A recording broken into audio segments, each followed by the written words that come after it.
শুধু আমাদের আবেগের কথা নয়, ইনশাআল্লাহ সুম্মা ইনশাআল্লাহ চূড়ান্ত বিজয় ইসলামের হবেই। ইসলামের সেই চূড়ান্ত বিজয় রুখে দেওয়ার সাধ্য পৃথিবীর কোন শক্তির হবে না ইনশাআল্লাহ।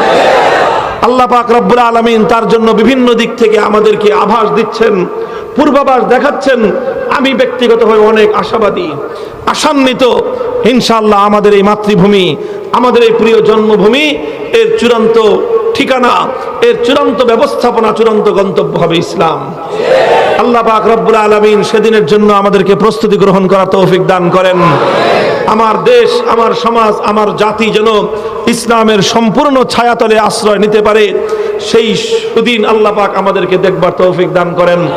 যুব সমাজ আজ গোটা দেশের সব জায়গায় এই আশা জাগানিয়া চিত্র, সমস্ত এলাকার যুব সমাজ ইসলামের দিকে অগ্রসর হয়ে আসছে। একটা নতুন দিনের আভাস পাওয়া যাচ্ছে, নতুন সূর্যোদয়ের আলোক রশ্মি, সুবহে সাদেকের আলো দেখা যাচ্ছে।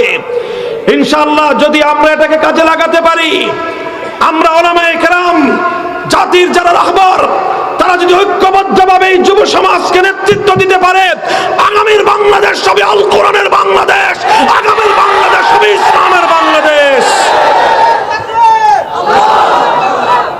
ইনশাআল্লাহ। কি বলেন, হবে তো ইনশাআল্লাহ? আপনাদের কাছে কি মনে হয়, আমি শুধু এই ফাফড় দিতেছি? কি মনে হয় যে আমি শুধু এমনি জোরে জোরে কথা বলতেছি? না।